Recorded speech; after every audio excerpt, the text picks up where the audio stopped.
Hey there folks, and welcome to this video. I wish today's one was about a better topic. I've deliberately put off making a video like this because it's really tough to talk about. I want to make sure that I'm getting things right. And today we're going to talk about, well, we'll link it back to F1 because a lot of people will be here for the motorsport content, but we'll be talking about the ongoing conflict that is escalating and has escalated to being a war between Russia and Ukraine. And I'll give a bit of background before going into the F1 side of things. Now, my background is a historian. I am a trained historian. I studied in history, politics, and international relations for my undergraduate degree, with a particular emphasis on post-World War II and also the 20th century. And then I went on to study a master's degree in public history, so how we present history to the people. And looking at the war, because it has been declared as a war by both sides, there are a lot of things that we could bring up. I've seen many people say, oh, this is because Russia's longing for the Soviet Union, and I wouldn't say that. It reduces the conflict below what it actually is. The main reason Russia's claiming war is that they want to denazify. And that's a word they're not supposed to say on YouTube, but remove the far right in Ukraine. And that's why they accepted the rebel-held autonomous areas, which we'll talk about in a minute. But it's an unfounded claim. Sure, there has been a strong far-right presence in some places in Ukraine. They tend to be those types of nationalist, far-right nationalist ideologies exist more in the rebel-held regions, from what I can understand. But also, I think it's grossly offensive to suggest that when the president himself of Ukraine is of Jewish descent. He's Jewish. And yeah, in addition to that, Ukraine holds a lot of resources. It holds a lot of wealthy kind of resources that the Russian state will want, either for itself or for the oligarchs and the close allies of the likes of President Vladimir Putin, who will want to be claiming it.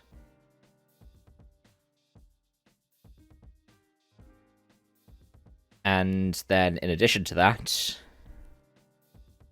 it's been looking at joining NATO for a while now. NATO, the North Atlantic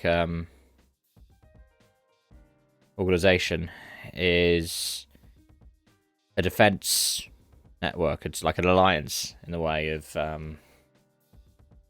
dozens of states. Think UK, US, France, Germany.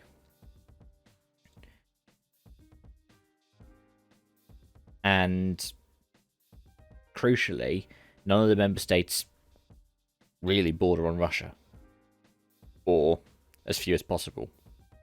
Like, Finland and Sweden aren't members, but they've been pushing for Ukraine, which the Russian state has seen as a threat. Which is why, at the start of this week, Putin recognized the autonomous regions held by Russia-supported rebels in around Donetsk and Luhansk, known as Donbass, and said they were sending troops in for peacekeeping, and then started a full-scale invasion through Belarus and through its own borders.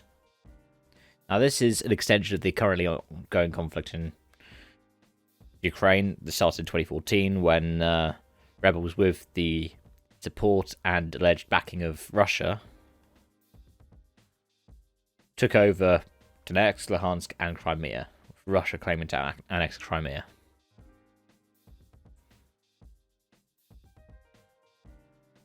There is a lot of background to this. It's not just, oh, the Cold War, Russia and Britain about the Cold War. In some ways, the Cold War never ended. It just changed. Now, what we've seen since has been governments around the world deciding the best way to solve this is diplomatically. NATO don't want to get involved in the conflict because there's the threat of it going to nuclear war. They don't want to get involved in the conflict with Russia. But they can supply Ukraine with weapons. And they can support it financially. Which is what they're doing at the moment. They're accepting refugees. And in addition to that, in the world of sports, what we've seen, I think, is Gazprom was sponsoring Schalke in the Bundesliga. They've stopped doing that. The Champions League has been relocated from St. Petersburg to Paris. And in F1, the Russian Grand Prix in Sochi has been all but cancelled, set to be replaced by Turkey, which has its own record on human rights and war and conflict that we talk about another time. And the future of Haas F1 team, its sponsor Uralkali and its driver Nikita Mazepin are in doubt. Because with fresh sanctions against Russia, Dmitry Mazepin is a billionaire oligarch. He's seen as a close ally of Vladimir Putin. And so these sanctions are likely to involve the freezing of assets. In addition to that, I believe it's something like all but 3 or 4 of the races this season, outside of the Russian Grand Prix, would require Nikita Mazepin to get a visa. And right now, a lot of countries are saying they're not going to issue visas to Russian citizens. Now, F1 has said that the Grand Prix cannot take place in the current circumstances. They haven't said it's cancelled, but are getting close to it, especially when you see the outrage from drivers and teams. McLaren said it was untenable. Vettel said that he wouldn't race there. Verstappen said that it's wrong to go to a country which is at war.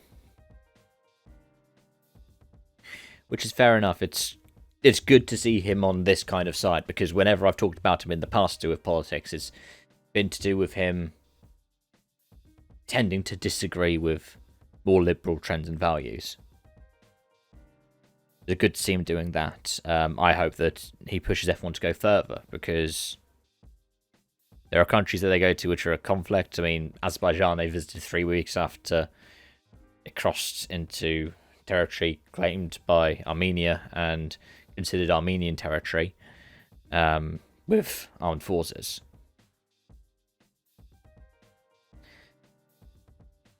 And, of course, America says it's now at peace for, the first time in 20 years. Or it's not at war for the first time in 20 years.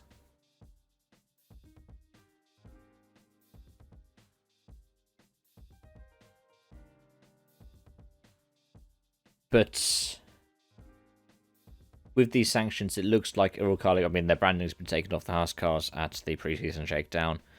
And if these sanctions are coming in, they're not going to be able to fund the team, because UK-based and American-owned, it's not happening.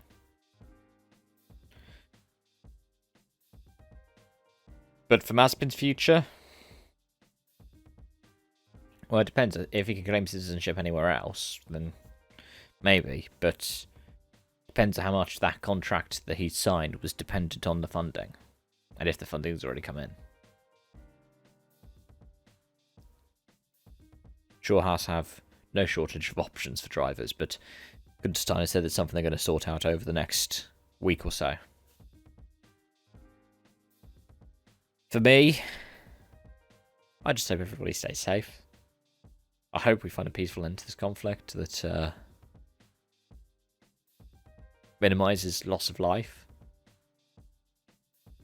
and minimises destruction we're already doing to this planet. Which I think is where everybody is. I'd like to hope that's where everybody is.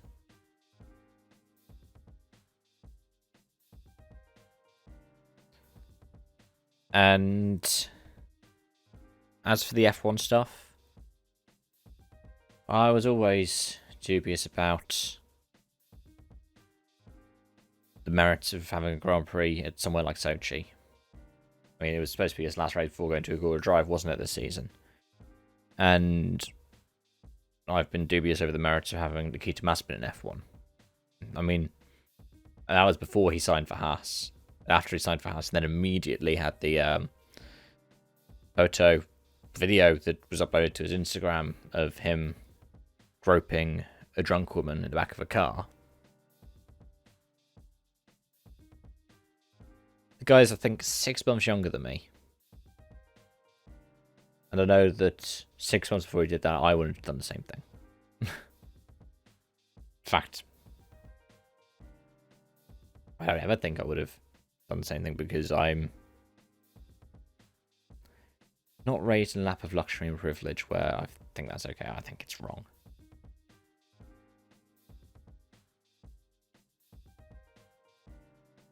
But at the same time, there is a moment of a not like this attitude. Sure, I don't like the idea of Mazepin being in F1, or Russian oligarch money being in F1 with this kind of backing. But I don't want it out like this. Didn't like Sochi in F1. But I didn't want it to go like this.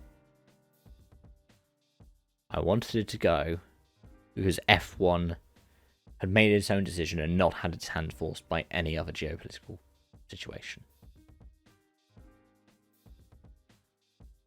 So even though this stuff is going, I'm not going to go, yay, it's all gone, or if Mazepin gets sacked, yay, Mazepin's sacked. I'm not going to do that. Because for all of what he's done, and all the reasons I don't think he really deserves to be in F1,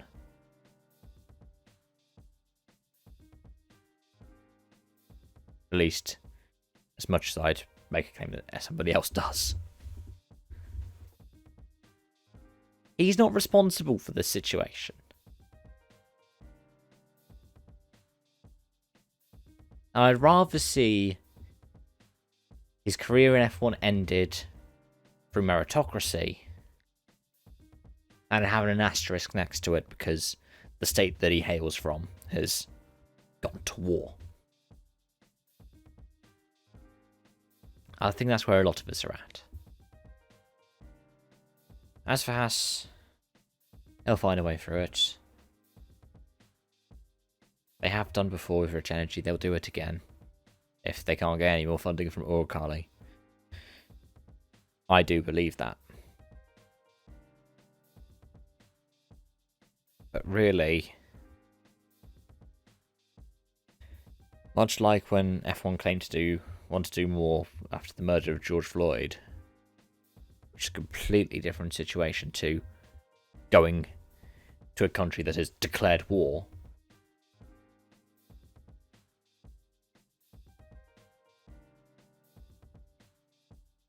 I think where we need to go to is the point that I hope everybody stays safe. I really hope that. It's a horrible place for the world to be in right now. And quite frankly, I'm scared. I wish I could end with a more optimistic message. I really wish I could, but I don't feel like I can right now.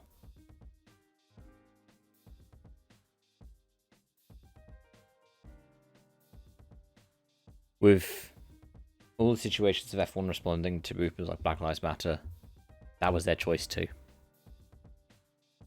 With this, their hands forced. And we're now in a world where these kind of conversations about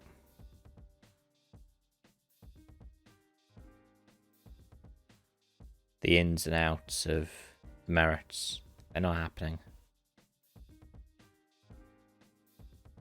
I really hope everyone stays safe. And I hope to see you around. Thank you for watching.